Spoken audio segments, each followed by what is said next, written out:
She had nothing left to lose. No name anyone respected, no family to run to, no future worth protecting. So when she saw the blade moving through the crowd, aimed straight at the most powerful man in Virginia, she didn't pray. She didn't scream.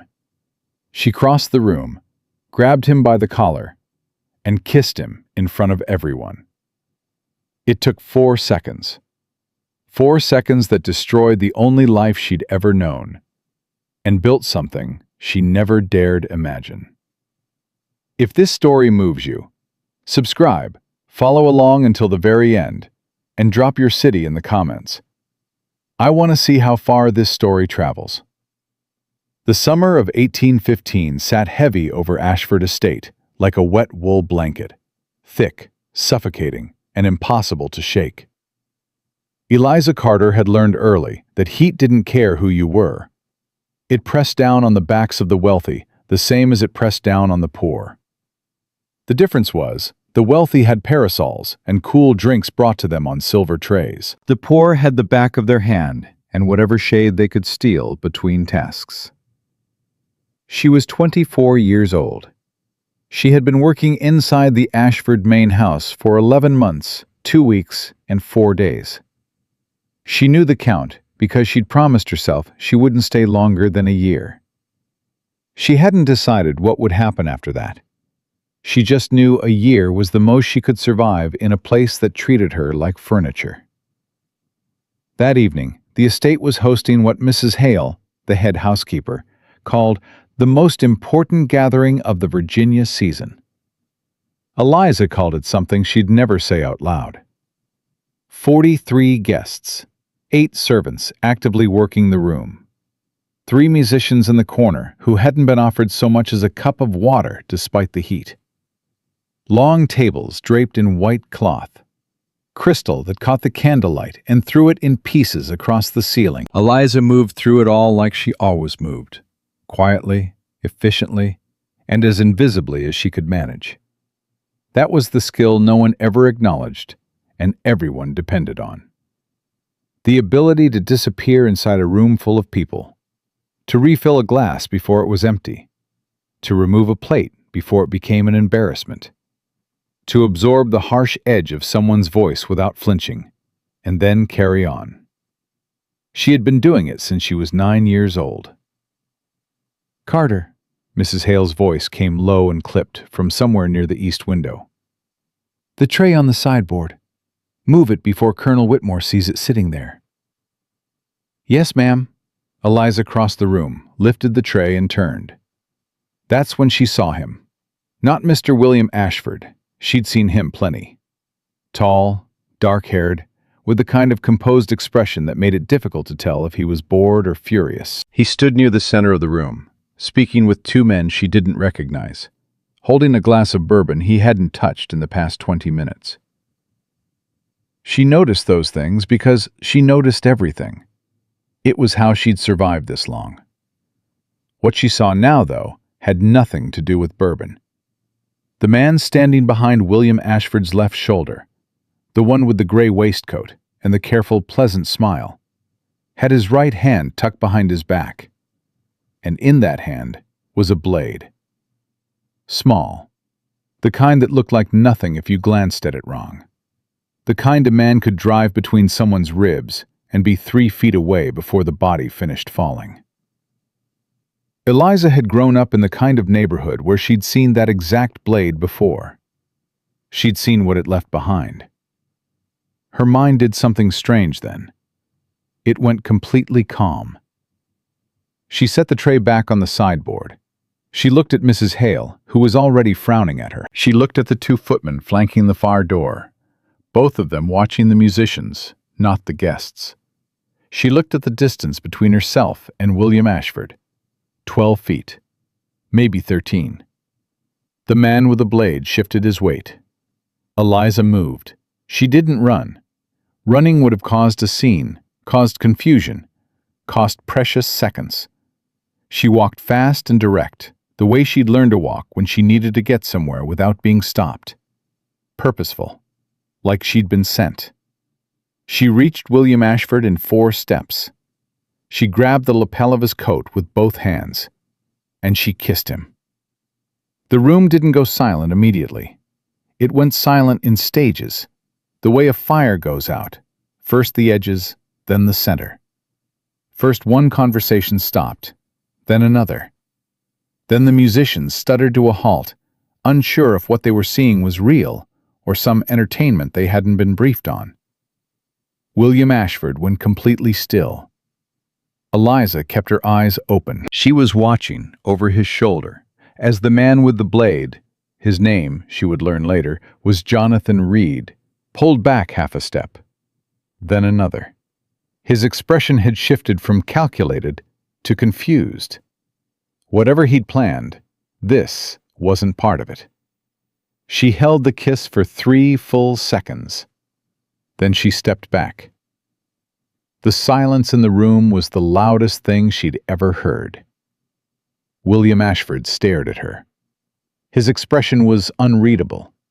That same impossible composure, except now it had a crack running through it. Something stunned and sharp underneath. "What," he said, very quietly, "is your name?" "Eliza Carter, sir." Her voice came out steadier than she felt. "I work in your house." His eyes moved past her. Just briefly, just enough to scan the room, and then came back. "And why," he said, equally quiet, "did you just do that?" She held his gaze. She could feel 43 pairs of eyes on her back. She could feel Mrs. Hale's horror from across the room like a second sun. "You had a blade at your back, Mr. Ashford," she said. He didn't move. He didn't blink. "The man who was standing behind you," she continued. "Gray waistcoat.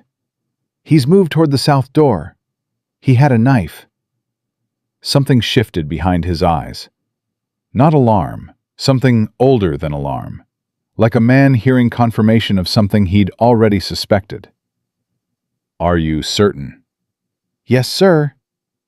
He turned, smooth, unhurried, as if he were simply surveying the room, and looked toward the south door. Jonathan Reed was gone. William Ashford looked back at her. He studied her face the way she'd seen him study contracts. Careful, thorough, looking for the thing that didn't fit. "Mrs. Hale," he said, without raising his voice.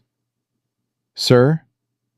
The housekeeper materialized from somewhere to the left, her face a rigid mask of controlled catastrophe. "Escort Miss Carter to the east hallway," he said, "and ensure she stays there until I come to speak with her." Mrs. Hale's jaw tightened so hard, Eliza heard it. "Sir, I must tell you, this is entirely unprecedented, and the girl will of course be—" "East hallway," he repeated. "Please." He turned back to his guests. His voice shifted, warmer, easier, the practiced voice of a man who'd been performing comfortable authority his entire life. "Forgive me, ladies and gentlemen. It seems my household staff is more spirited than I gave them credit for." A ripple of uncertain laughter moved through the room. Eliza didn't hear the rest of it. Mrs. Hale's hand was already at her elbow, fingers pressing hard enough to bruise, steering her toward the hallway door. "You stupid girl," Mrs. Hale said, the moment the door closed behind them. Her voice was barely a whisper, and somehow more devastating for it. "Do you have any idea what you've done?" "I saved his life, ma'am." "You made a spectacle of yourself in front of every important family in this county." The housekeeper's face was white. "You touched Mr. Ashford. You kissed him in front of his guests at his own table. He had a blade at his back. You have no proof of that." "I saw it." "You saw nothing." Mrs. Hale stopped walking.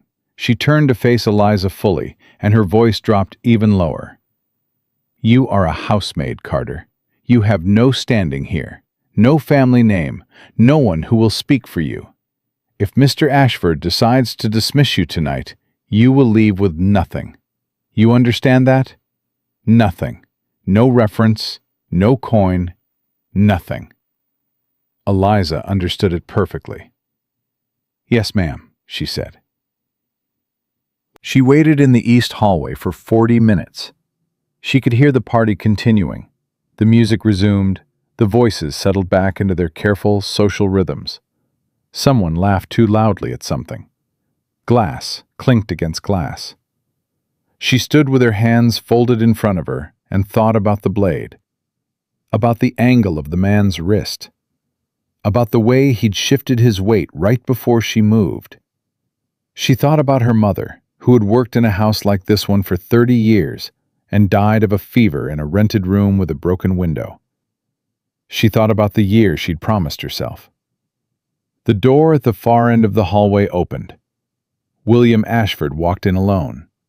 He'd shed his dinner coat somewhere. He wore just his white shirt and waistcoat now, sleeves rolled to the elbow, and he carried a glass of the bourbon he still hadn't drunk. He stopped 6 feet from her. He looked at her for a long moment, not the way men in these houses usually looked at her, through her, past her, the way you'd look at wallpaper. He looked at her directly, like she was a person who'd done a thing he needed to understand. "How old are you?" he asked. 24, sir." "How long have you worked here?" "Almost a year, sir." "Where did you come from before this?" "Fredericksburg," she said. "I worked for the Whitmore family for 3 years before that." His eyebrow moved slightly. "Colonel Whitmore's family?" "Yes, sir." "He's in the next room." "I know, sir." He studied her again. Then he crossed to the window. She heard the faint sound of the latch turning, and leaned his back against the wall beside it. "You saw the blade," he said. It wasn't a question this time. "Yes, sir. He had it in his right hand, tucked behind his back. He was watching the back of your neck. He'd been moving toward you for about 4 minutes before I—" She stopped. "Before you did what you did," he finished. "Yes, sir." "Why didn't you say something to one of the footmen?" She met his eyes. "They weren't paying attention, sir, and the man was about to move. There wasn't time." "So you kissed me?" "It was the fastest way to change what was happening without causing a panic," she said. "If I'd shouted, he might have struck immediately. If I'd approached him directly, he'd have had more reason to. But if I disrupted you—" She stopped again. "I'm sorry, sir. It was inappropriate. I understand if you need to let me go." William Ashford was quiet for a moment. "Jonathan Reed," he said then. She blinked. "Sir?" "The man with the blade, Jonathan Reed. Did you know him before tonight?" "No, sir. I don't know that name." "But you recognize the knife?" She hesitated. This was the part where she had to decide how much to say. "I recognized what a man looks like when he's about to use one," she said carefully. "I grew up in a neighborhood where that was not uncommon." Something moved behind his eyes. Not pity, something more considered than that. "Jonathan Reed is a business associate of mine," he said slowly. "Or he was. He came tonight, apparently, with a different kind of business in mind." "Yes, sir, it would seem so." He turned the glass in his hand. "You're not frightened?" "Of what, sir?" "Of any of this." He gestured, a small, contained movement. "Of what happened tonight? Of standing here talking to me? Of what comes next?" She was frightened. She was terrified, if she was honest. Her hands were perfectly still, because she'd learned young how to keep her hands still when the rest of her was shaking. "I reckon I'll deal with what comes next when it gets here," she said. The corner of his mouth moved. It wasn't quite a smile. It was the ghost of one, the shape of what a smile might be on a face that had forgotten how. "Mrs. Hale wants to dismiss you," he said. "I expected as much, sir. She believes your conduct tonight was, her word, catastrophic." "That's a fair assessment," Eliza said. He looked at her. "Do you want to keep your position here?" The honest answer was complicated. The simple answer was, "I need the income, sir." "That isn't what I asked." She held his gaze. This was the moment to be careful. This was the moment where the wrong word, too proud, too soft, too anything, would decide everything. "This is a good house," she said. "The work is hard and the hours are long, but it's honest work and I'm good at it. I would like to stay." He nodded slowly, set down the glass on the window ledge. "Then you'll stay," he said. "I'll speak to Mrs. Hale." "Thank you, sir." He started to turn, then stopped. "Miss Carter." "Sir?" "You said you recognize what a man looks like right before he uses a knife." He turned back. "Where exactly did you grow up?" She kept her chin level. "A neighborhood in Baltimore, sir. The kind you don't read about in newspapers, but the kind that exists whether anyone writes about it or not." He held her gaze for a moment longer. "Get some sleep," he said. "Tomorrow will be complicated." He left the same way he came. She stood in the hallway for another minute, not moving. Then she let out a breath that had been sitting in her chest for the better part of an hour. Her hands were shaking now. She let them. Outside, she could hear the party beginning to wind down. Carriage wheels on the gravel drive. Farewells in cheerful voices. The sound of a world that had no idea how close it had come tonight to being permanently, irrevocably altered. She looked down at her hands and thought, "I just kissed William Ashford." Then she thought, "Jonathan Reed is going to know who I am by morning." The second thought was considerably more frightening than the first. She was right about that. By morning, Reed had sent a message. She didn't see it herself. She heard about it from Thomas, the young footman who couldn't keep a secret to save his life, who told her in a half-whisper while she was carrying linens down the second-floor corridor. "A letter came before 6 this morning," Thomas said, falling into step beside her. "Addressed to Mr. Ashford. He read it at breakfast. Alone. Then he asked where you were." She stopped walking. "He asked where I was?" "By name." Thomas's eyes were wide. "Said, 'Where is Eliza Carter?' Just like that." She thought about that for 2 steps. "Where is he now?" she asked. "His study. And Eliza—" Thomas caught her arm. "Mrs. Hale is furious. I heard her talking to Mr. Collins this morning. She says she doesn't care what Mr. Ashford wants. She's going to—" "Thank you, Thomas," she said, and kept walking. She knocked on the study door. Twice. Clean and even. "Come in." He was at his desk. The room was plain, less ornate than the rest of the house, more functional.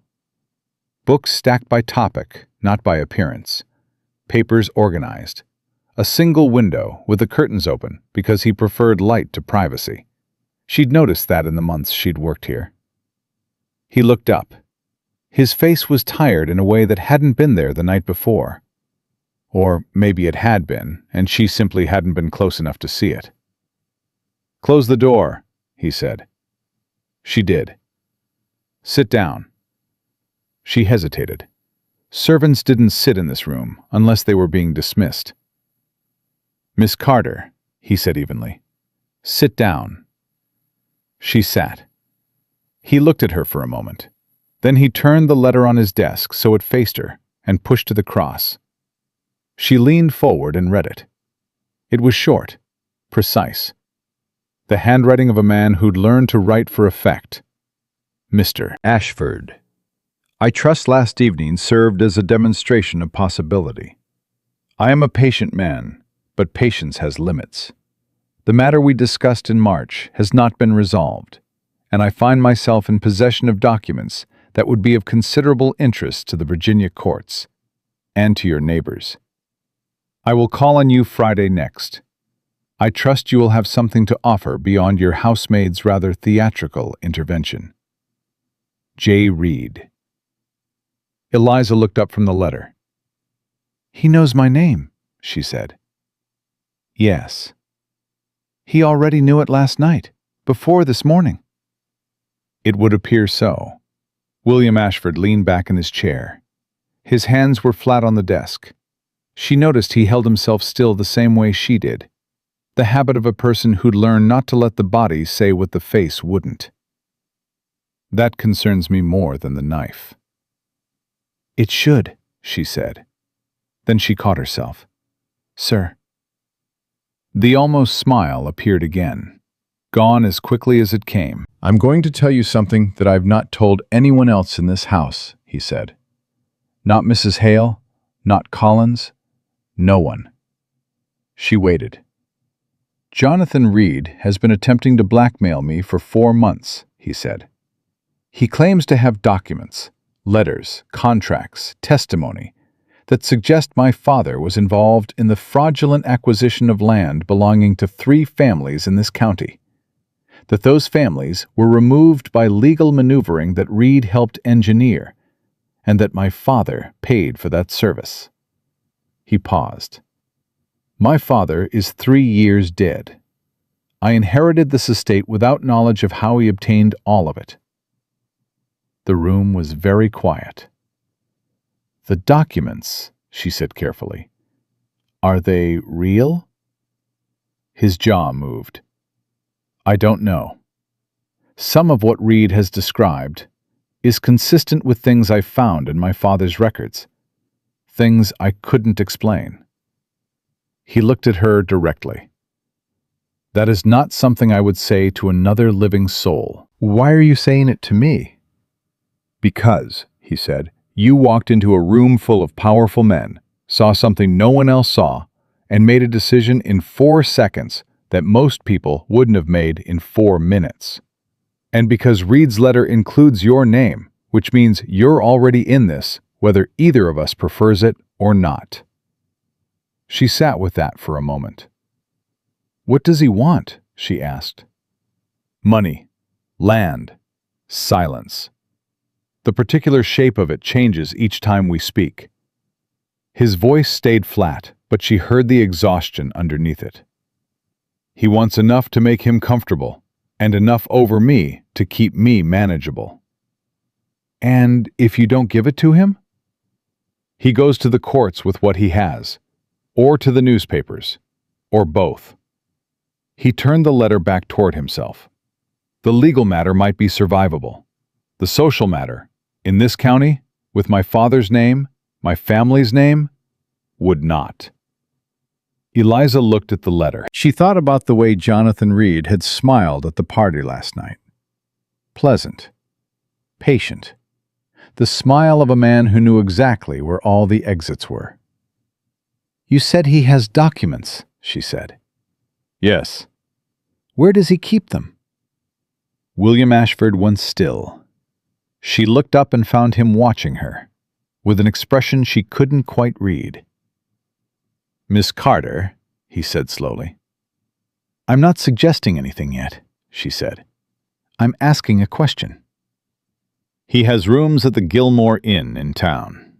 He's been there since March. And the documents? I assume with him, or with someone he trusts. He paused. He's too careful to keep them in a bank. She nodded, said nothing. What are you thinking? He asked. I'm thinking, she said, that a man who carries a blade to a dinner party isn't as careful as he believes he is. The silence stretched between them. Then William Ashford said, I need someone I can trust in this house. Someone with clear eyes who isn't connected to any of this by name or history. He met her gaze. I'm offering you a different position. Not housemaid. Personal secretary. The work is different. Correspondence, records, certain arrangements. The pay is considerably better.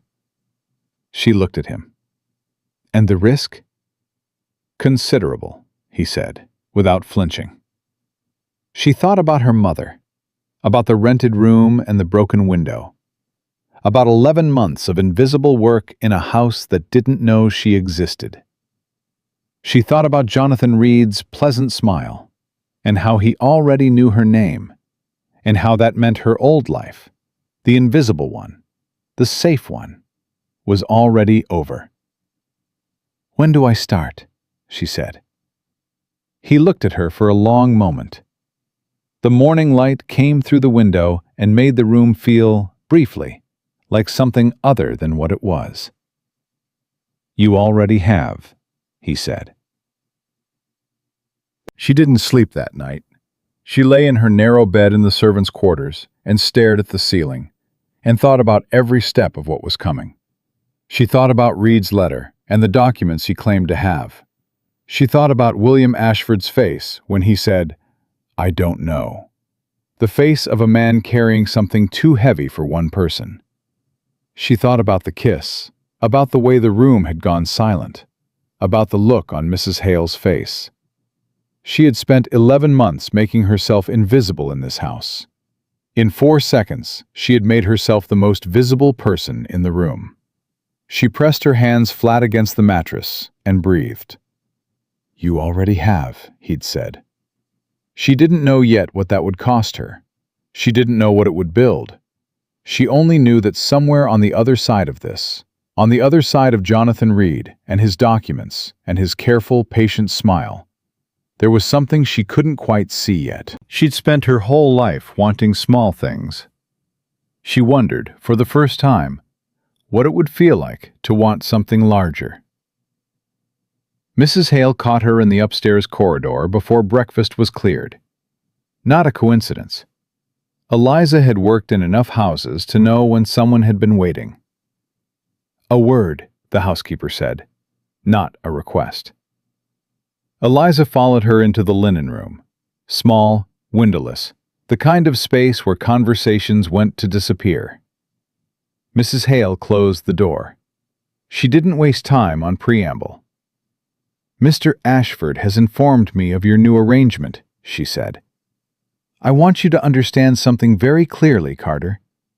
Whatever he has decided, I have run this household for 19 years.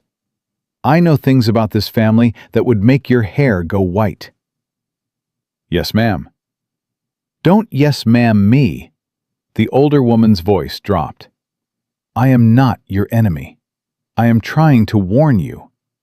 Mr. Ashford is a good man, but he is a man in a difficult position, and difficult positions require—" She paused. "Convenient tools." Eliza met her eyes. "You think I'm being used. I think you are young and capable and have no family name to protect you, and that those 3 things together make you very useful to someone who needs a problem solved quietly." The words landed flat and direct. Eliza respected that, even if she didn't agree with it. "I appreciate the warning, ma'am," she said. Mrs. Hale studied her for a moment. Something moved behind the older woman's eyes. Not cruelty, not dismissal. Something more like grief. The kind that came from watching the same story repeat too many times. "Just be careful," she said finally. "That's all." She opened the door and left without another word. Eliza stood in the linen room for 30 seconds. Then she straightened her collar, picked up the stack of correspondence she'd been assigned that morning, and went to find William Ashford. He was in the east garden, which surprised her. She'd expected the study. He stood near the fence line, facing away, one hand resting on the post. He didn't turn when she approached, but he spoke. "Reed sent a second message this morning," he said. "Delivered by hand. Different messenger than the first." She came to stand beside him, not too close. The right distance for the position she now occupied. Close enough to be useful, far enough to be professional. "What did it say?" "He moved the meeting. Not Friday. Tomorrow." "That's not patience," she said. "That's pressure." Yes. He turned his head slightly. He's changing the terms before I've had time to prepare. Which means either he's rattled by what happened last night, or he was never planning to negotiate at all. He wasn't rattled, she said. He sent that first letter the same morning, before dawn. A rattled man doesn't move that fast. William looked at her. So he was never planning to negotiate? No, sir. I think last night was a test. He wanted to see how you'd respond to a threat before he brought out the real one.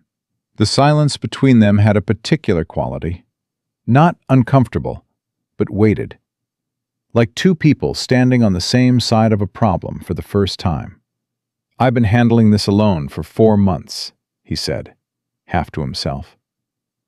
Every response I've made, he's countered. Every position I've taken, he's already anticipated. Because he knows how men like you think, she said quietly. He glanced at her. Men with names to protect, she continued. With reputations. With something to lose. You've been thinking about how to preserve what you have. He's been thinking about how to take it. She paused. Those are two completely different strategies. William Ashford turned away from the fence. He looked at her with that direct, assessing look she'd seen in the stubby. The one that felt less like judgment and more like attention. What would you do? He asked. If this were your problem to solve. She thought about it honestly. I'd stop protecting and start moving, she said.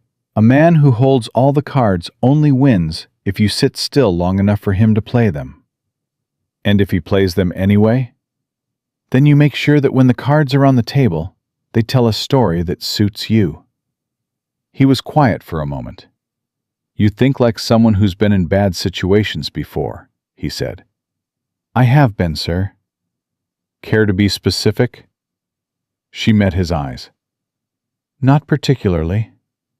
That almost smile again. There and gone. Tomorrow morning, he said. I want you present when Reed comes. Not in the room. He can't know you're there. But nearby. I need someone who can read him in a way I can't. You want me to watch, she said. I want you to listen, he said. And afterward, tell me what you heard. Reed arrived at 9:30. Eliza heard him before she saw him. The sound of a horse on the drive, confident and unhurried. A man who'd decided how this would go before he left the inn. She was in the adjoining sitting room, the door pulled to within 2 inches. She stood against the wall, perfectly still. The way she'd stood 100 times in 100 rooms where she was supposed to be invisible. She was very good at invisible. Mr. Ashford. Reed's voice was warm, friendly. The voice of a man paying a social call. Good of you to see me. Mr. Reed. William's voice was even, neutral. Sit down. She heard chairs. A brief silence as the pleasantries ran out faster than either man pretended. I'll come to it directly, Reed said. I've been patient with you, William. More patient than most men would be. But patience is a resource, and mine is running low. So I gathered from your letters, William said. Then you understand the situation. Tell me what you want, Jonathan, plainly. A pause. The Hatcher parcel. The deed transferred to my name by the end of the month. The Bellamy notes. Cancelled. And 10,000 in bank draft, which I think is more than fair given what I'm holding. The silence that followed was long enough for Eliza to count 12 heartbeats. That's not a negotiation, William said. That's a list. Yes, Reed agreed pleasantly. It is. And if I decline? Then what I have goes to Judge Harlan, and to the Fredericksburg Gazette, and to every family in this county whose grandfather lost land to yours. A pause, softer now. You're a reasonable man, William. Your father wasn't, but you are. I don't want to destroy you. I want to be compensated. For what? William's voice had an edge now, the first she'd heard. For engineering the fraud in the first place? For carrying documents you helped create? For keeping quiet about them for 3 years. Reed's voice didn't change. I could have brought this forward the day your father died. I didn't. That restraint cost me something. I'm simply requesting repayment. She heard William move, the subtle sound of a man controlling his temper through his feet. The Hatcher parcel is worth 4 times what you're asking in cash, William said. You know that. Yes, Reed said, I do. And if I give you the Hatcher parcel, you disappear. From your life entirely. And the documents. Returned, in full. A beat. You have my word. The silence stretched again. Eliza pressed her back harder against the wall. She thought, he's lying. She'd heard enough liars in her life to recognize the shape of it. The offer that sounded complete, that closed off every question before it was asked. A man who genuinely intended to disappear didn't offer that much detail. He left himself room. I'll need time to arrange the deed transfer, William said. Of course, I'm not unreasonable. Reed's voice smiled. Shall we say Friday? I believe that was our original appointment. Friday, William said. Chairs moved, brief, final pleasantries. The front door opened and closed. Eliza stayed exactly where she was for another full minute.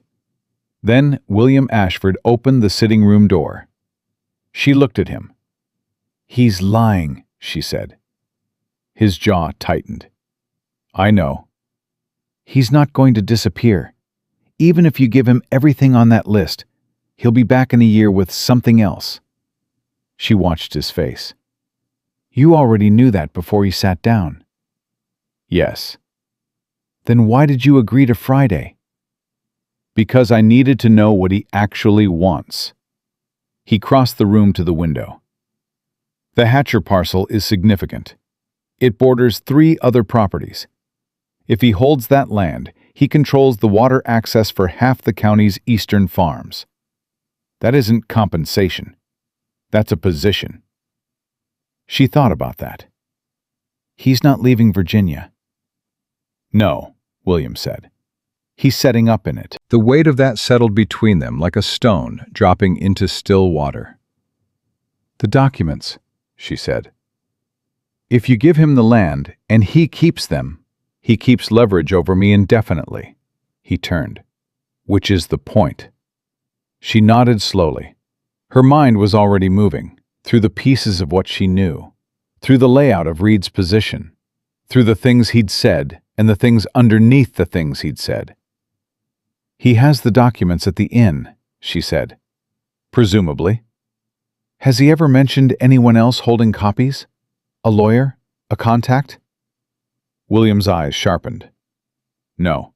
He's always spoken of them as though they were his alone, his to give, his to withhold. A man who shared his leverage with another person would mention that person, she said. As a warning, as proof. He hasn't. She met his gaze. Which means the documents exist in one place. Miss Carter. His voice had gone careful again. I'm not saying anything yet, she said, the same words she'd used the day before. You said that yesterday. And I meant it yesterday, too. She folded her hands in front of her, the old habit, the still water gesture. I'm thinking through the shape of it, that's all. He studied her for a long moment. What do you need? Everything you know about the Gilmore Inn. The layout, the staff, how long Reed has been there, whether he has regular visitors. She paused. And I need to know something about the documents themselves. What exactly do they say? What do they prove? He was quiet. Something moved behind his eyes, the calculation of a man deciding how much to trust. My father acquired 3 parcels of land between 1802 and 1808, he said slowly. The legal transfers were legitimate on their face.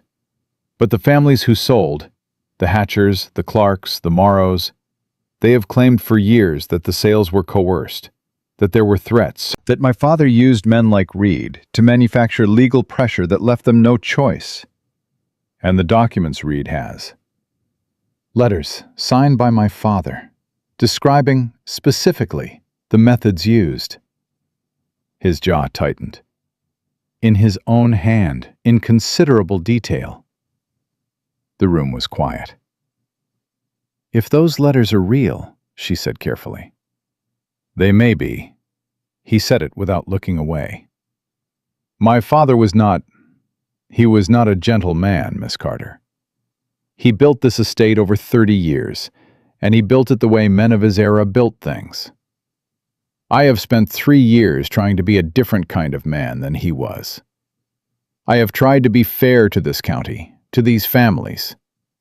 But fairness now doesn't undo what was done then. She heard something in his voice she hadn't heard before. Not shame, exactly. Something more complicated. The particular grief of a person who'd inherited a life they hadn't chosen and couldn't return. Then the documents are real, she said quietly. And burning them doesn't make what happened untrue. He looked at her. No, it doesn't. But it stops Reed from using them to take more land and more money from a family that's already been taken from enough. Something shifted in his expression. Very slight, but she caught it. Like a man hearing his own reasoning spoken back to him in a language he hadn't expected. What are you proposing? He asked. She took a breath. I can get into the Gilmore Inn without raising attention. I've done domestic work in half the establishments in this county. A woman carrying lemons, or delivering a message, or looking for the kitchen. No one looks twice. She held his gaze. If I can get to his room when he's not in it, and if the documents are where I think they are. No, he said. She waited. I'm not sending you into that alone, he said. Reed already knows your name. If he caught you in his room. He stopped. No. Then come with me, she said. The silence that followed was different from the ones before, charged in a way that had nothing to do with documents or property lines. William Ashford stared at her. You're suggesting, he said slowly, that I break into a man's hotel room. I'm suggesting that you help me retrieve letters that were written by your father, that detail crimes committed against your neighbors, and that are currently being used to extort you. She kept her voice even. Whether that constitutes breaking in depends on how you look at it. The law, he said flatly, would look at it quite specifically. The law, she said, is also what Reed plans to use to destroy you. So the question is, which risk you're more comfortable with? He stared at her for a long moment. Then he looked away, ran one hand across the back of his neck, the first truly unguarded gesture she'd seen from him. Thursday night, he said. Reed has a standing dinner with a Mr. Calloway on Thursdays. I know this because Calloway mentioned it in passing at the party. He looked back at her. He'd be gone 2, maybe 3 hours. She nodded. That's enough. You've done something like this before, he said. It wasn't an accusation. It was observation. Careful and direct. She held his gaze. I've done what I needed to do to survive, sir. On a few occasions, that required being somewhere I wasn't supposed to be. He studied her face. Does that bother you? Does it bother you? She asked. He was quiet for a moment. Then, it should.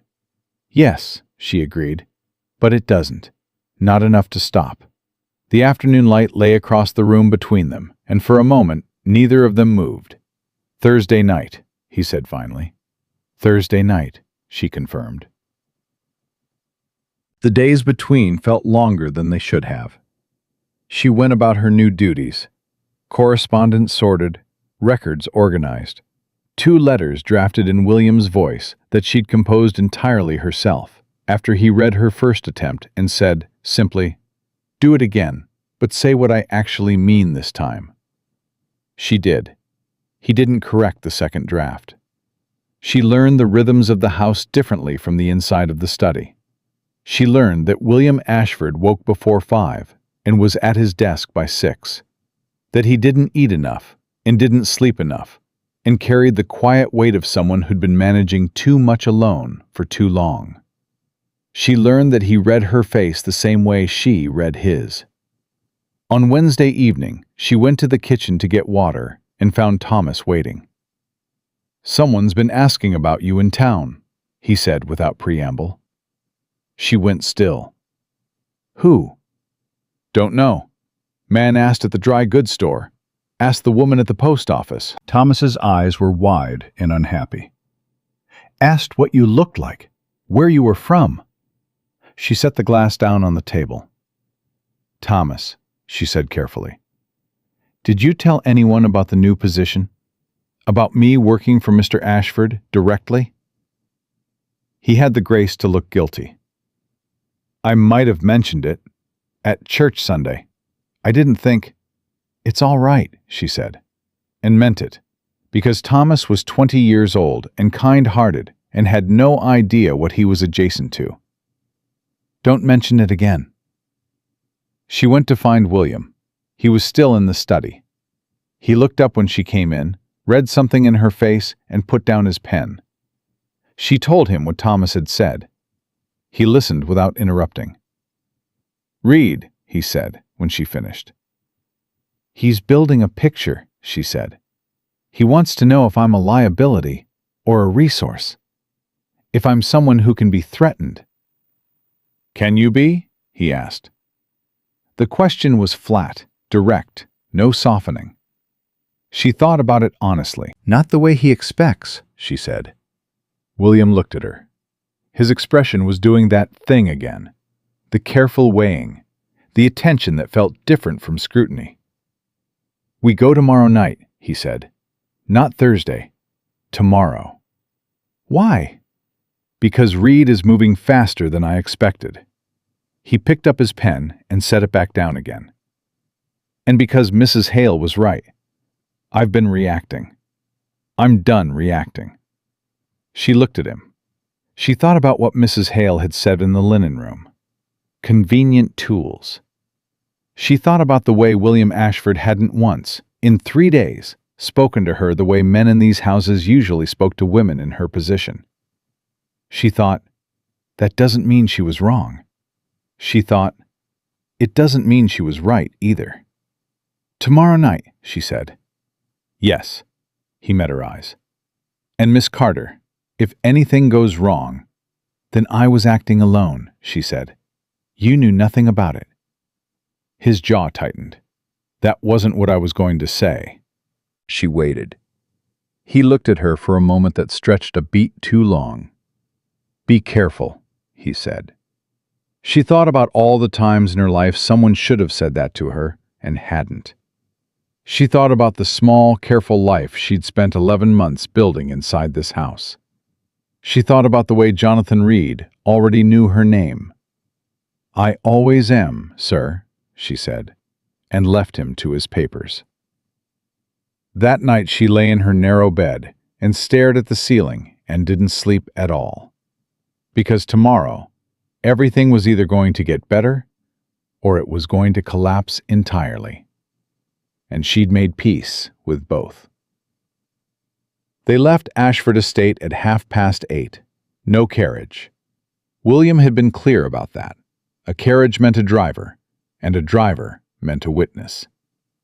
They went on horseback, taking the back road through the tree line that ran parallel to the main county road. Eliza rode adequately. She wasn't graceful about it, but she was steady, and steady was what the night required. Neither of them spoke for the first mile. It was William who broke the silence. "Reed takes dinner with Calloway at 7. Calloway talks. A lot. I've sat through his dinner conversation 3 times, and I've never left before 10. "So we have until 10, she said. "Conservatively, yes." "And the inn, you know the layout?" "I've stayed there twice on county business. Ground floor, main corridor, rooms off the left side. Reed has the second room. I confirmed it this afternoon through the stable boy, who delivers feed. He paused. I told him I wanted to send Reed a message and needed to know he was in residence. She glanced at him. You confirmed it yourself? Is that a problem? It means someone at the inn knows you were asking about Reed's room today. If anything goes wrong tonight, then I'll deal with that consequence, he said. She turned back to the road. She understood, for the first time, what 3 months of being blackmailed did to a man's judgment. It made him move when he should think, and think when he should move. And it blurred the line between the two until neither felt right anymore. When we get there, she said, you stay with the horses. No. William. It came out without the sir, and she didn't correct it. If you're seen at the inn tonight, Reed doesn't need documents to destroy you. The story writes itself. But if I'm seen, I'm a woman who took a wrong turn looking for the kitchen. Those aren't the same risks. He was quiet for a long moment. I don't like it. I know. If something goes wrong, then I'll handle it. She kept her voice level. I've been handling things on my own for considerably longer than you've known I exist. He didn't respond to that, but he didn't argue either. The Gilmore Inn sat at the edge of town, 2 stories, the kind of respectable establishment that hosted traveling merchants and county officials, and men like Jonathan Reed, who needed somewhere quiet to conduct business that didn't benefit from an audience. Eliza dismounted at the tree line, handed William her reins without looking at him, straightened her dress. She'd worn the plain gray one, the most forgettable thing she owned. Second room on the left, she said. Yes.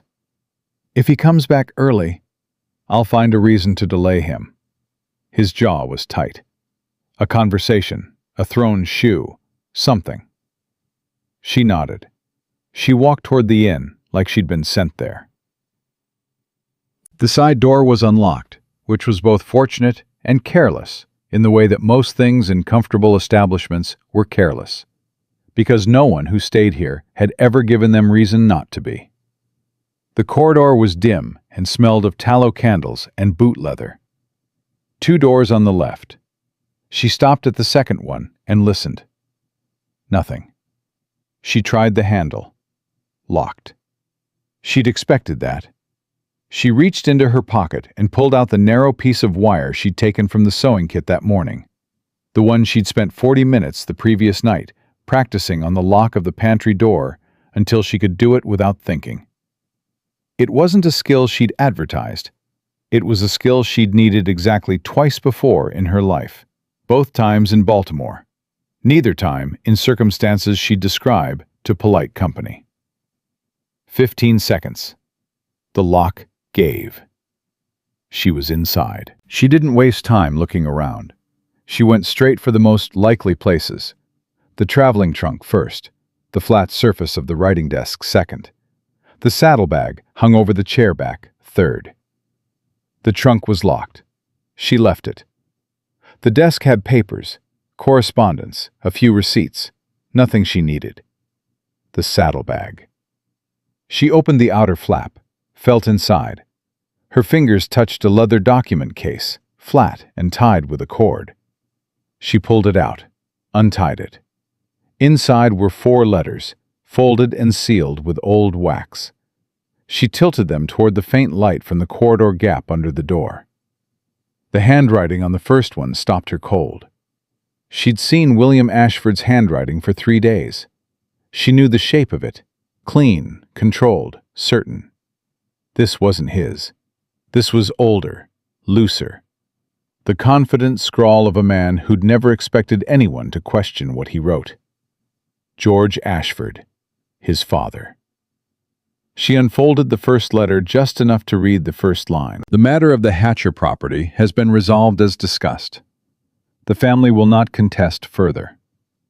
R. has assured me the documents filed with the county clerk are sufficient to prevent any future claim. Her stomach turned. She folded it back. She had what she came for. She put the letters inside her dress, against her side, and retied the empty case and put it back in the saddlebag, exactly as she'd found it. Then she froze. Footsteps in the corridor. Not passing footsteps. Stopping footsteps. Right outside the door. She pressed herself back against the wall beside the door frame. Not behind the door, beside it, because behind was the first place anyone looked. She controlled her breathing. In through the nose, slow, quiet. Out the same way. The handle moved. Her heart hit the inside of her chest exactly once, very hard, and then went quiet. The door opened 6 inches. "Told you he's not in," a woman's voice said, somewhere further back in the corridor. A housemaid by the sound of it. Young. "Just checking." A man's voice. Not Reed. Someone else. The door pulled shut. Footsteps receded. Eliza stood against the wall for 10 seconds. Then she crossed to the door, eased it open, checked the corridor, empty, and walked out the same way she'd walked in. Purposeful. Like she'd been sent. William was exactly where she'd left him. He saw her coming, and something moved across his face. Relief, controlled almost immediately into composure. But she'd seen it. "You were gone 20 minutes, he said, low. "I had to wait," she said. She handed him the reins and mounted. "I have them." He went still. "All of them?" "4 letters. Your father's hand." She met his eyes. "We need to go." They rode back through the tree line without speaking. The night was heavy and warm, the way Virginia's summer nights were. The kind of heat that didn't break after dark, that sat in the air like it owned the place. When they reached the far edge of the estate property, William stopped. She stopped beside him. "Let me see them," he said. She reached inside her dress and handed him the letters. He held the first one for a long moment without opening it. She watched his face, the stillness of it, the careful way he held himself when something was costing him. Then he opened it and read it. Then the second, the third, the fourth. When he finished, he folded them all and held them in his fist, and he was quiet for so long that she started to wonder if she should say something. Then he said, "He describes it, in detail, the exact methods, the threats, the names of the families." His voice was flat, in the way that voices went flat when they were covering something too large for the usual register. He was proud of it. He wrote it down because he was proud of it. She didn't say anything. "My father," he said, "built this estate, gave me every advantage I have." He paused. "On the backs of people who had no one to protect them." "Yes," she said quietly. He looked at her. There was something raw in his face that she hadn't seen before. Not the controlled, weighted man from the study, but something underneath that, younger and more uncertain and considerably more human. "What do we do with them?" he asked. She'd thought about this. She'd thought about it the entire ride there and back. "We don't burn them," she said. He went still. "I know that's what you were planning," she said. "But burning them doesn't end this. If Reed made copies, if he told anyone what they contained, the story still exists. You just lose the ability to shape it." "And if we keep them?" "Then you control them. You decide what happens with the truth, instead of Reed deciding for you." His jaw worked. The families, the Hatchers, the Clarks, the Morrows.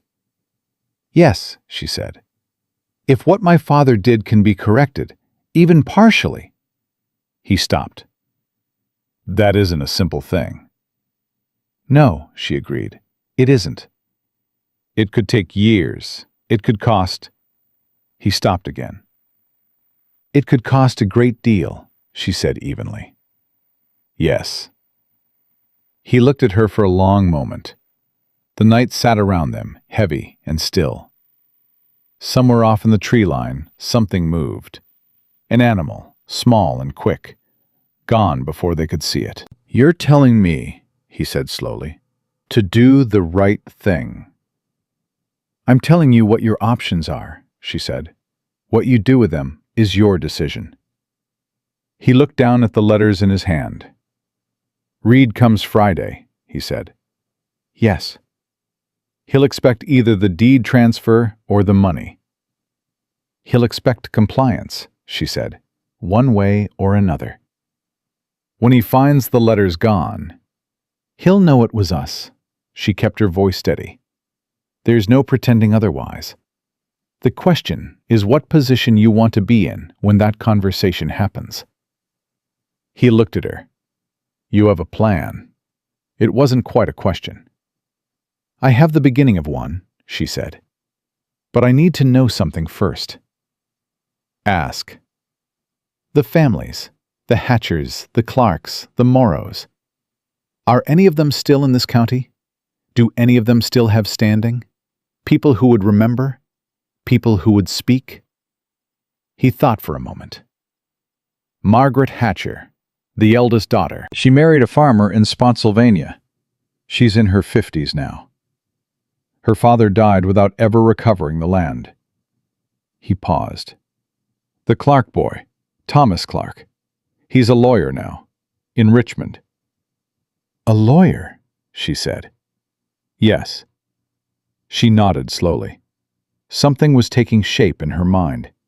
Not a plan yet, not fully, but the skeleton of one. The kind of structure you built by understanding what you had to work with before you decided what to build. "You said you wanted to be a different kind of man than your father was," she said. "Yes." "This is what that costs," she said. "Not money, not land. The decision to take a wound publicly so that other people don't have to keep carrying one privately." He looked at her for a long time. "You speak very directly for a housemaid," he said. There was no edge in it, something almost like admiration. "You made me your secretary," she said. "So I reckon I can speak directly." That almost smile. Still there and gone too fast, but she was starting to recognize it as the realest thing he owned. "Come inside," he said. "We need to talk about Friday." They sat in the study until past midnight. She had a chair for the first time without being told to take one. He had his pen and a blank sheet of paper, and the kind of focused attention that she'd noticed he brought to every problem he decided was worth solving. She talked. He wrote. They went back and forth across the same territory. Reed's position, their position, the shape of the thing they were trying to build. And somewhere around 11 o'clock, it stopped feeling like a conversation between an employer and his secretary, and started feeling like something she didn't have the right word for.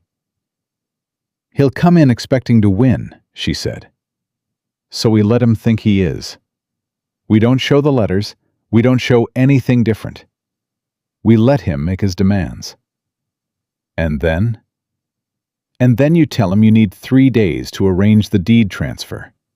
Paperwork, county clerk, reasonable delay." He looked up from the paper. "He won't buy 3 days easily." "He will if you give him something," she said. "Not the land. Something smaller. A partial payment. Good faith." She met his gaze. "Enough to make him feel like the game is still going his way. While we find Thomas Clark," she said, "in Richmond, and we tell him everything." The pen stopped moving. "Everything," he said. "Everything," she repeated. "Your father's letters, the full account, all of it." She kept her voice even. "A lawyer who lost his family's land will understand what those letters mean. And the lawyer who has handed documented proof of the fraud by the son of the man who committed it, is a different kind of ally than anyone Reed has ever anticipated. William Ashford set the pen down. He sat back in his chair and looked at the ceiling for a long moment. "If Clark takes this to court," he said. "Then it goes to court," she said. "On your terms, with your cooperation, before Reed can shape the narrative. I could lose half the estate." "You could." "I could lose the standing my family has held in this county for 30 years. "You could." He looked back at her. "You understand that this also ends whatever position you have here." She held his gaze. "I understand that, sir." "And you're advising it anyway." "I'm advising what's right," she said. "What you do with that advice is your business." He was quiet for a long moment. Then, "Why do you care? About the Hatchers and the Clarks and families you've never met?" He wasn't challenging her. He was asking, genuinely, the way a man asked when the answer mattered to him. She thought about her mother, about 30 years of service in houses like this one, about a rented room and a broken window, and a life spent invisible. "Because someone should have cared about my family too," she said. "And no one did." The silence after that was different from any silence they'd shared before. He looked at her for a long time. She let him. "I'll write to Thomas Clark in the morning," he said finally. She nodded. "And Reed," he said. "Friday. You'll be in the room this time." She looked up. "Sir?" "Not in the next room. In this room." His voice was steady. "Sitting at that desk. As my secretary." He held her gaze. "I want him to see you. I want him to understand clearly that whatever advantage he thought he had on the night of that dinner, it didn't hold." She thought about that, about what it meant, about the particular, precise kind of statement it made to a man like Jonathan Reed, who traded invulnerability, who needed the people he threatened to stay afraid, to stay small, to stay invisible. "That's a risk," she said. "Yes," he agreed. "Are you willing to take it?" She thought about her mother again. She thought about 11 months of being furniture in a house that depended on her. She thought about 4 seconds and a kiss and a room that went silent. "Yes," she said. He picked the pen back up. She watched him write and thought about Friday, and thought about Thomas Clark in Richmond, and thought about 3 families who'd lost something they couldn't get back, and a man across a study desk who was deciding, slowly, and at considerable cost, to try anyway. She was still thinking about all of it when the study clock struck midnight, and William Ashford looked up from the paper. "You should sleep," he said. "So should you," she said. "I will." She stood, gathered the notes they'd made, started toward the door. "Miss Carter." She stopped. He was looking at her. In the candlelight, without the armor of guests or daylight or professional distance, he looked like what he actually was. A man who'd been carrying too much alone for too long, and who had, in the space of 3 days, stopped carrying it alone. "What you did tonight," he said. "I want you to know I understand what it cost." She held his gaze. "It didn't cost as much as you think." "That's not the same as saying it cost nothing." She thought about that for a moment. "No," she said quietly. "It isn't." She left him to the candlelight and the letters and the long, hard thinking that came before a man changed the direction of his life. But she didn't sleep, because somewhere across town, Jonathan Reed was eating dinner with Mr. Calloway, laughing at something, planning his Friday visit, counting his certainties like a man counting coins. He had no idea. And that, Eliza thought, lying in her narrow bed with her hands folded on her stomach and her eyes on the ceiling, was the only real advantage they had. It needed to be enough. She was going to make sure it was. Thomas Clark arrived on Thursday, not Friday, Thursday, a full day before Reed's visit, which meant William's letter had either found him faster than expected, or Clark had been waiting for exactly this kind of message for a very long time. Eliza was in the study when he came through the door, and she read him in the first 3 seconds. Mid-30s, lean in the way of a man who worked hard and ate adequately. Good coat, worn at the cuffs. Eyes that moved fast and settled slow. The eyes of someone who'd learned to evaluate a room before he committed to it. He looked at William first. Then he looked at her. "You're the secretary," he said. "Yes," she said. He looked back at William. "Your letter said you had documents." "Sit down, Mr. Clark," William said. Clark sat. He put his hat on his knee and his hands on top of his hat, and he waited with the stillness of a man who'd done a great deal of waiting in his life and had stopped being resentful about it. William put the 4 letters on the desk between them. Clark looked at them. He didn't touch them. "What are these?" "My father's correspondence with Jonathan Reed," William said, "dating from 1803 to 1808, describing, in his own hand, the methods used to acquire property in this county during that period." Clark's jaw moved, just once. Then he picked up the first letter. The room was very quiet while he read. Eliza watched his face. She'd expected anger, the hot, righteous kind that came from a man who'd been wronged and finally had proof of it. What she saw instead was something slower and more painful. The expression of someone reading confirmation of something they'd always known was true, but had spent years being told they'd imagined. He set the letter down, picked up the second, read it, set it down. By the 4th letter, his hands were perfectly steady and his face was perfectly still, and she understood that this was what control looked like on a man who'd had a very long time to practice it. "These are real," he said, not a question. "Yes," William said. "Your father wrote these." "Yes." Clark looked up. "And you're giving them to me." "I'm giving you the choice of what to do with them," William said. "That's a different thing." Clark studied him for a long moment. Why? It wasn't quite a question, and it wasn't quite an accusation. It was the particular flat inquiry of a man who'd been disappointed enough times that he needed to understand the motive before he allowed himself to feel anything about the gesture.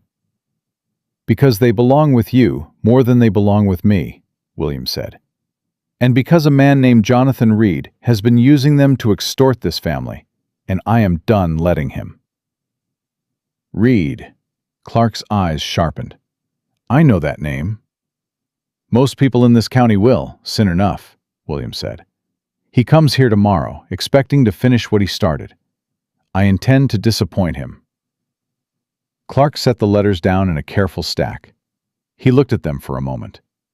"What exactly do you want from me?" he asked. "I want you to be here tomorrow," William said, "when Reed arrives."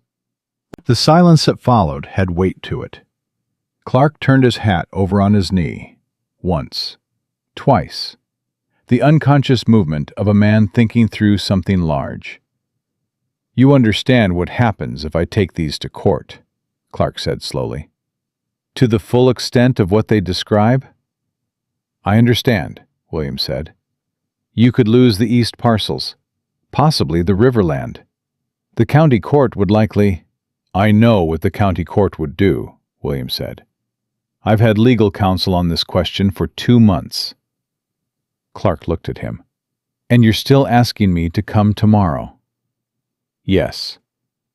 Another silence. Clark looked at Eliza. "What do you think about all this?" She was slightly surprised he'd asked. She kept it off her face. "I think a man who tells the truth about a hard thing before he's forced to is in a stronger position than a man who waits until he has no choice," she said. "Legally and otherwise." Clark held her gaze for a moment. "You advised this." "I offered an opinion," she said.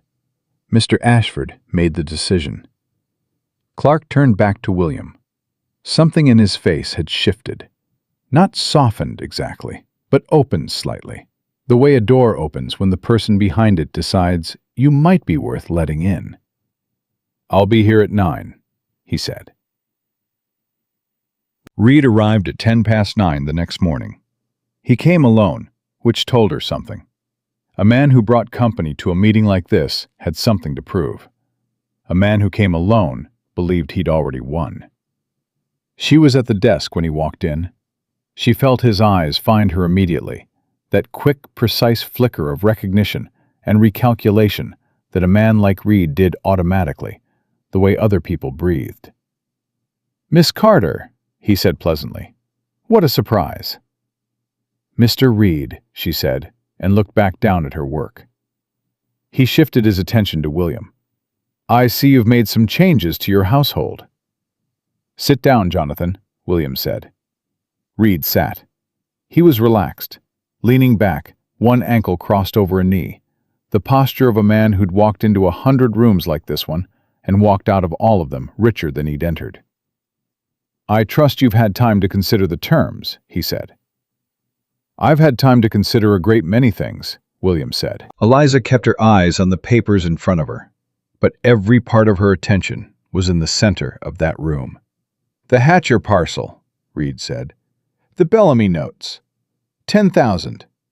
I haven't changed what I'm asking, which I think demonstrates considerable goodwill on my—" The study door opened. Reed stopped talking. Thomas Clark walked in. He carried a leather satchel, and he closed the door behind him with a precise, unhurried movement of a man who knew exactly what he was walking into. Reed looked at Clark. Something moved behind his eyes. Fast, controlled. Not quite panic, but the thing that lived next to it. "I don't believe we've been introduced," Reed said carefully. "Thomas Clark," Clark said. "Attorney, Richmond." He set his satchel on the corner of the desk, beside Eliza, and sat in the chair to William's left. "I believe you knew my father, or rather, you knew his land." The silence in the room was absolute. Eliza looked up from her papers then. She wanted to see Reed's face for this exact moment. The moment a man who'd planned everything discovered that the ground had shifted under him while he was busy counting his certainties. His expression didn't collapse. She'd give him that. It adjusted. A small, precise recalibration, like a man resetting a compass. "I'm not sure what you believe you know, Mr. Clark," he said, his voice still pleasant. "But this is a private meeting, and I don't—" "My father's letters," William said. Reed went still. "The ones you've been carrying in a document case in your saddlebag at the Gilmore Inn," William continued. "The ones written in my father's hand, describing in considerable detail the methods used to acquire the Clark property, the Hatcher property, and the Morrow property between 1803 and 1808. He paused. "I have them." The pleasant expression didn't leave Reed's face, but something behind it went very cold. "I see," he said. Quiet now, the warmth entirely gone. "Mr. Clark has reviewed them," William said, "and will be filing a formal complaint with the county court on behalf of the Clark family, with copies forwarded to the Hatcher and Morrow families and their legal representatives." He held Reed's gaze. "I will be cooperating fully." Reed looked at Eliza, just for a moment. One flat, assessing look. Then he looked back at William. "You understand what you're doing?" "Yes," William said. "Finally. You're handing over half your estate, your father's name, your family's standing in this county." Reed's voice was precise now, all the social warmth stripped away. For what? For the principle of it? For the people your father and mine took it from, William said. Yes.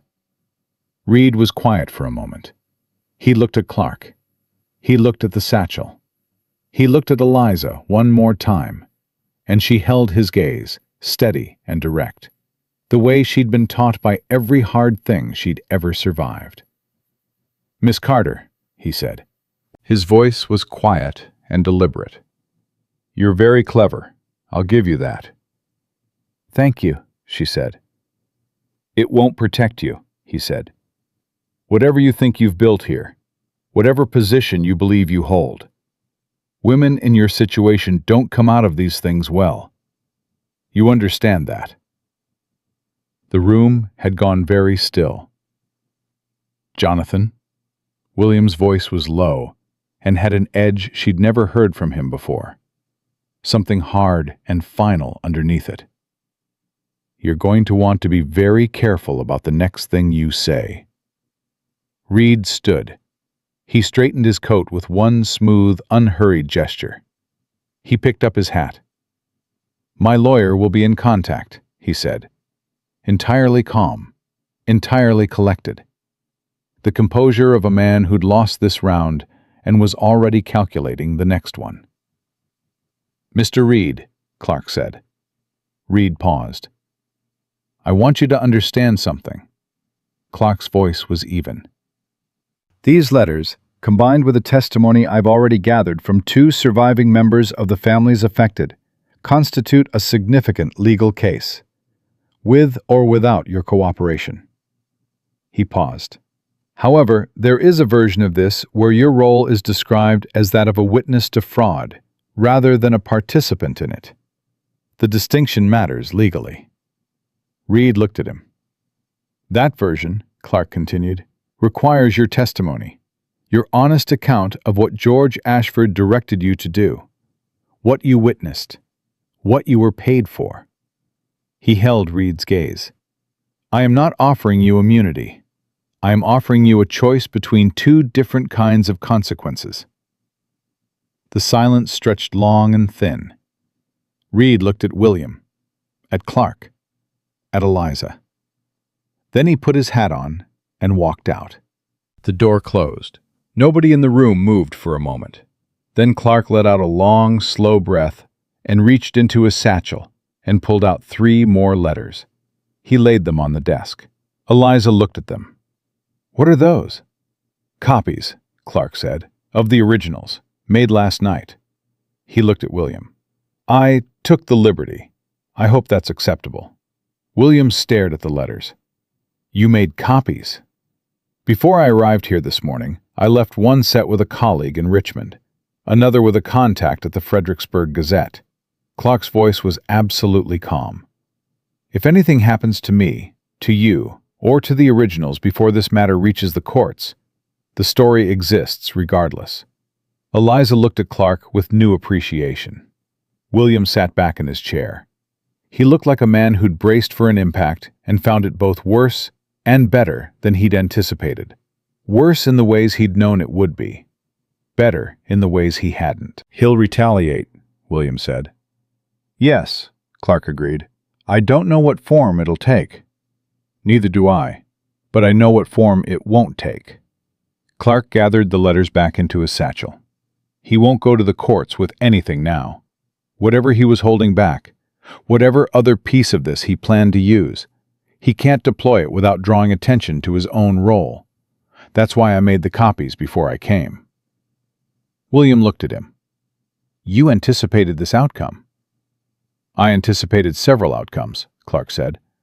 This one I prepared for. He stood, picked up his satchel, and looked at Eliza. This was your idea, the whole shape of it. Mr. Ashford made the decisions, she said. He did, Clark agreed, but someone built the architecture first. He held her gaze for a moment. My father used to say, the most dangerous person in any room wasn't the one making the most noise. It was the one who'd already figured out what everyone else was going to do next. He put on his hat, looked at William. "I'll be in touch about the formal process. It will take time, and it will cost you, but I want you to know."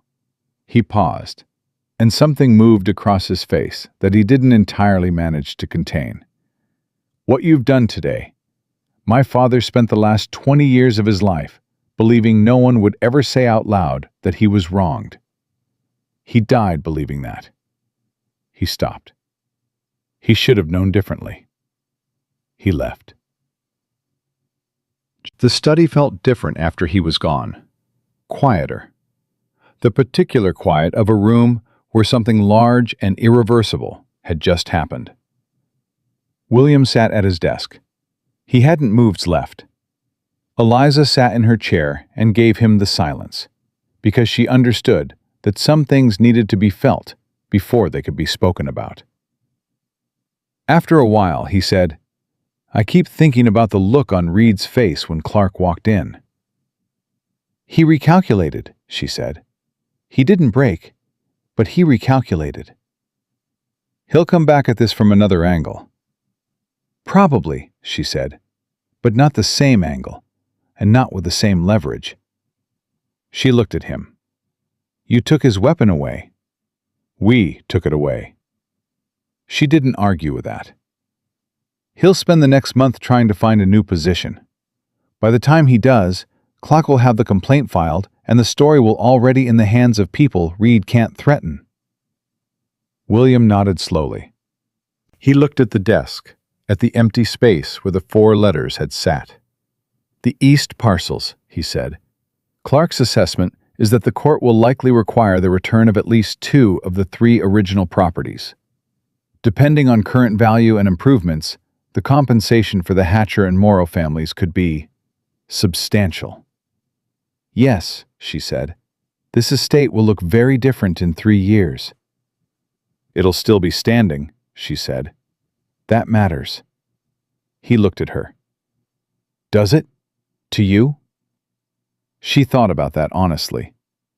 "I didn't come here thinking I'd care about this house," she said.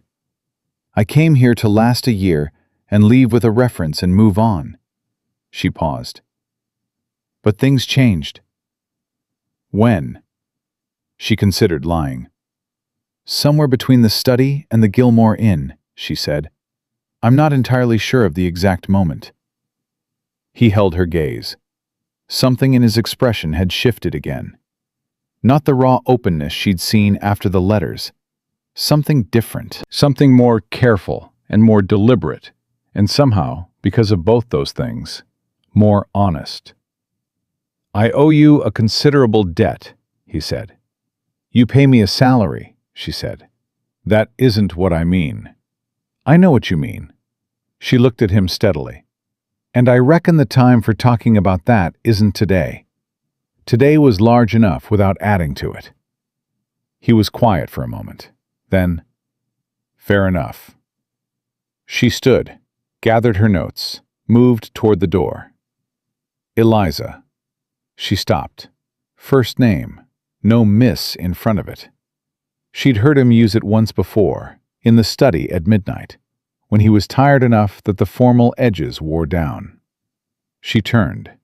He was still at his desk, but he was looking at her the way he'd looked at the letters, with the full attention of a man who understood the weight of what was in front of him. "What you said to Reed," he said. "When he told you, whatever position you hold won't protect you." He paused. He was wrong. She held his gaze. Was he? Yes. His voice was quiet, but certain. "Whatever comes next, whatever the courts decide, whatever Reed tries, whatever this estate looks like in 3 years, your position here is not contingent on any of it." He held her gaze. "I want that to be clear." She thought about her mother, about 30 years of invisible work and a rented room, and nobody who said that. She kept her face level. "Thank you," she said. "That's clear." She turned back toward the door. "And, Eliza," his voice stopped her again. She looked back. "The deposit of faith you've placed in me," he said. "I am aware of what it is, and I intend to be worthy of it." The room was very still. She didn't trust herself to say anything to that, not in the way that was honest, not right now, not in the middle of a day that had already cost both of them more than they budgeted for. So she simply nodded and left him to sit with what they'd done. That night, Reed sent a message, not to William, to her. Thomas found it slipped under the servants' entrance door, her name on the front in handwriting she recognized from the document case. Inside, 3 sentences. "You are cleverer than I gave you credit for. That was my mistake, and I don't make the same mistake twice. Remember that I am a patient man." She read it twice, folded it, put it in her pocket. Then she went back upstairs and knocked on the study door.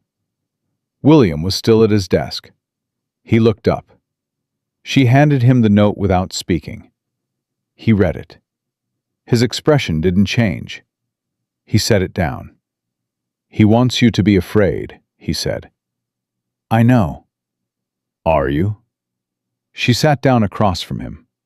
She thought about the answer honestly, the way she always tried to think about things that mattered. "I'm cautious," she said. "There's a difference." He nodded. He looked at the note for a moment. Then he opened his desk drawer and took out a clean sheet of paper and a pen and wrote something brief. Folded it, sealed it. "This goes to Mr. Collins first thing tomorrow," he said. "And one to Clark. And one to Judge Harlan." He looked at her. "Reed wants us to feel isolated, so we stop being isolated." She looked at the 3 sealed letters. She thought about Clark's copies in Richmond and Fredericksburg.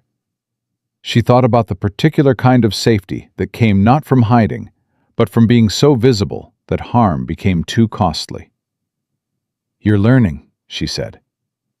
"I had a good teacher," he said. She almost smiled at that. She caught it, mostly. "Get some sleep," he said. "You first," she said. He looked at her. "Is that an order?" "It's a recommendation," she said. "From your secretary." He held her gaze for a moment. And in that moment, without the weight of letters and lawyers and a man who wanted them afraid, there was something simpler in the room. Something that had been there for a while, maybe, accumulating quietly, the way things accumulated when 2 people spent enough time being honest with each other, in small spaces. He looked away first, back to his papers. She stood and left, and walked down the corridor to her room, and sat on the edge of the narrow bed, and pressed her hands flat against the mattress. She thought about Reed's note, about the patience he'd claimed. She thought about 3 years, about East parcels and county courts, and the long, grinding machinery of justice that never moved fast and cost everyone who touched it something. She thought about her mother, about what it would have meant to her mother to know that someone like George Ashford had been held to account, that the families he'd broken hadn't stayed broken. She pressed her hands harder against the mattress. She was not invisible anymore.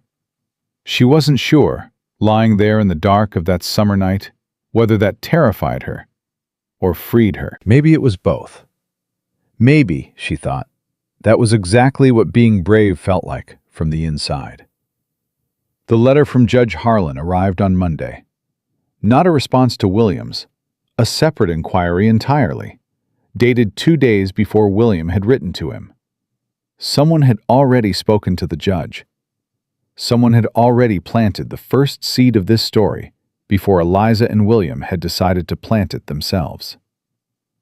William read it at breakfast and brought it to the study without finishing his coffee. "Harlan has been contacted by a Mrs. Margaret Hatcher," he said, setting it in front of Eliza.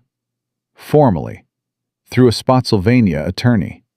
She's requesting a review of the 1804 land transfer." Eliza read the letter. She moved before Clark did.